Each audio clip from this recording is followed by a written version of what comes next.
안녕하세요. 문현금융 혁신도시 3단계 개발이 확정이 났습니다. 거기에 건물이 올라가는데요. 분양을 시작했습니다. 핫하지 않을 수가 없어서 여러분한테 소개시켜 드리는데요.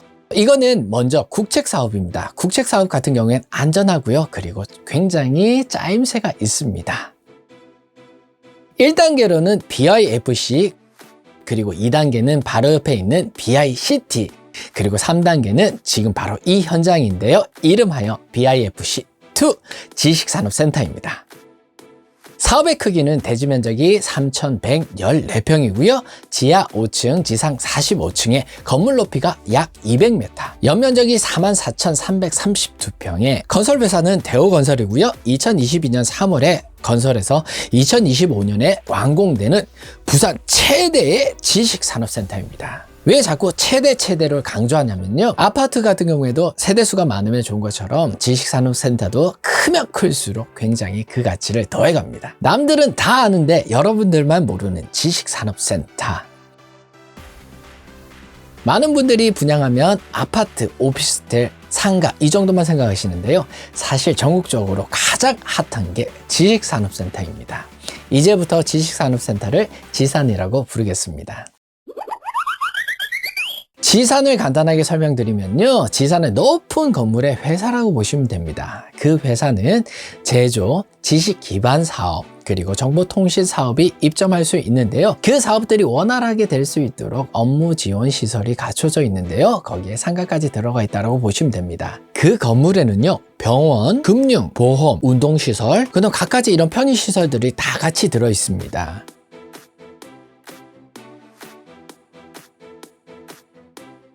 예전에는 대기업들만 누릴 수 있는 이런 복지시설을 1인 기업, 그리고 벤처기업, 중소기업들도 이런 복지를 누릴 수 있는 그런 시스템이라고 보시면 됩니다. 여기 임대는 회사, 기업을 상대로 하고 있기 때문에 금방 빠진다든지 아니면 공실, 관리 이런 부분들에 대해서 걱정을 안 하셔도 되는 게 또 다른 장점입니다. 그리고 요즘 대출하는 거 어렵죠? 하지만 지산 같은 경우에는 70%에서 최대 90%까지 대출이 이루어지고 있기 때문에 임대료 때문에 걱정이 많은 그런 기업가들은 직접 들어오시면 좋으실 것 같고요. 그리고 아니면 적은 돈으로 투자하실 분들은 딱 맞는 그런 상품이 아닌가 싶습니다. 지산을 예를 들어보면 부산에서는 센텀 스카이 비즈, 센텀 그린타워, 센텀 IS타워, 벽산 E클래스1 등이 있으니 참고하시기 바라겠습니다. 현재 이곳들은 공실이 없어서 세입자가 대기하고 있는 현실이라고 합니다. 이제부터는 오늘 매물이 핫한 이유를 설명해 드리겠습니다. 첫 번째는 희소성 때문에 그렇습니다. 보통 지산은 기업을 중심으로 하고 있는 그런 건물입니다. 그렇기 때문에 로얄층, 위층에서부터 기업이 들어가고 아래쪽에 업무 지원 시설이 이루어진다고 하면 여기는 금융 혁신도시다 보니까 그 반대 현상이 이루어졌습니다. 위쪽에 업무 지원 시설이 반 이상을 차지하고 있고 아래쪽이 기업이 형성되는데요. 이거는 전국 어디에도 하나밖에 없는 희소성을 가지고 있다고 보시면 됩니다. 그리고 4층 전체는 금융대학원이 들어가는데요. 금융에 관련되는 회사들은 인재 양성을 위해서라도 많이 입점을 할 예정입니다. 그래서 본점 내지는 지점 같은 경우에 벌써 입점을 많이 예약해 있습니다.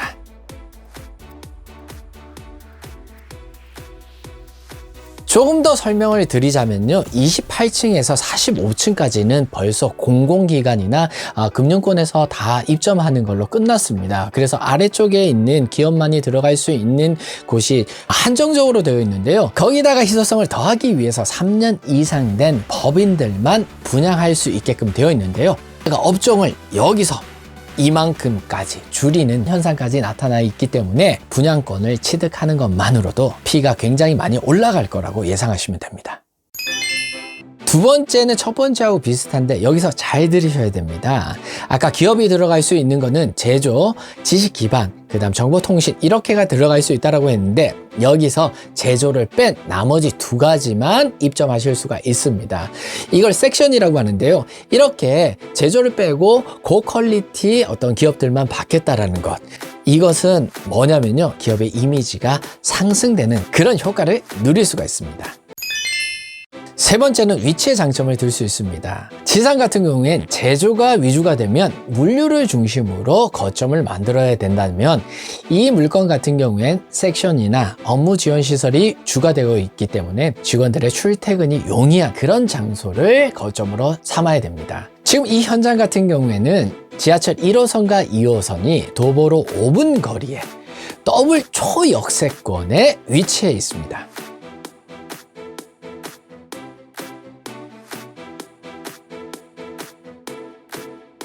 그렇기 때문에 높은 수준의 노동력을 쉽게 구할 수 있다는 게 또 다른 장점입니다. 단점으로는 사실 연면적에 비해서 주차 공간이 좀 부족하였는데요.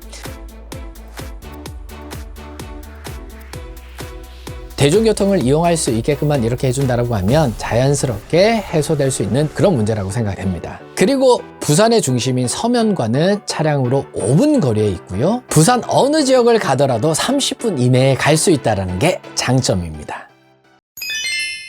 네 번째는 주위 환경을 들 수 있습니다. 일단 왕복 10차선을 끼고 있기 때문에 누구나 쉽게 찾을 수 있고 찾아올 수 있다는 게 장점이고요. 바로 옆에는 약 700평 정도 되는 공원을 끼고 있습니다.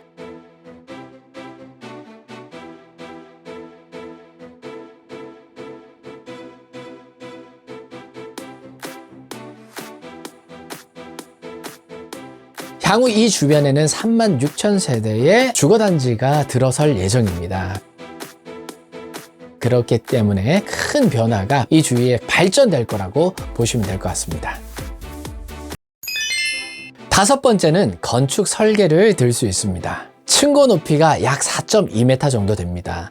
바로 옆에 있는 BIFC나 BICT 같은 경우에는 그보다 낮기 때문에 같은 층을 이렇게 비교해 봤을 때는 훨씬 더 어떤 조망권이라든지 채광 이런 부분들이 좋다라고 보시면 될 것 같습니다. 그리고 앞서 말씀드린 것 같이 바로 옆에 공원이 있다 보니까요, 공개 공지를 그렇게 많이 만들질 않았습니다. 공개 공지를 어디에 만들었냐면 건물 내를 통해서 여기에 현재 입점하고 있는 사람들만 누릴 수 있는 그런 공간에, 녹지 공간을 만들어 놨기 때문에 기업들에 대한 어떤 자부심을 더 높일 수 있는 그런 설계가 아닌가 싶습니다.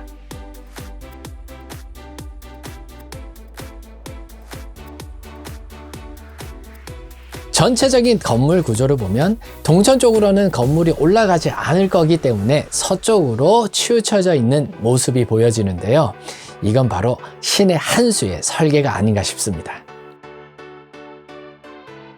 그리고 참고로 말씀드리는데 바로 남쪽에 있는 그 밭은요, 지금 현재로는 유채꽃밭 내지는 공원처럼 사용하고 있지만 법인의 소유로 되어 있습니다. 현재는 도시계획에도 나와 있지는 않지만 건물이 올라갈 거라는 걸 참고하셔서 보시면 좋겠습니다. 각 층마다에서 보이는 높이와 전망을 저는 드론으로 촬영해서 가지고 있기 때문에 여러분들이 참고를 하셔서 분양 받으시기 바라겠습니다. 마지막으로 왜 이렇게 이들이 분양을 받으려고 하는가, 이 얘기에 앞서서 왜 이렇게 분양을 까다롭게 하는가를 알아보시면 될 것 같습니다. 실제로 지상 같은 경우에는 완공이 되고 나서 한 6개월 정도가 공실이 발생합니다. 실입주자보다는 단순 투자자들이 많아서 그런 현상이 일어나는데요. BYFC 같은 경우에는 공공기관이 굉장히 많이 들어갔습니다. 하지만 아직도 못 들어간 공공기관들은 BIFC2를 통해서 이제 들어가려고 하는데요. 거기에 따르는 기업들도 같이 들어갑니다. 그러다 보니까 투자자보다는 실입주자 위주의 어떤 분양이 이루어지고요. 거기에 따라서 공실이 없게끔 해서 건물의 가치를 한꺼번에 올리겠다라는 시행사의 의도가 있습니다. 지식산업센터의 유명한 유튜버 지산연구소 같은 경우에는 사실 서울, 경기 위쪽 것만 주로 취급을 하는데 지방 쪽에서는 유일하게 문현 현장, 오늘의 이 현장을 꼽고 있습니다.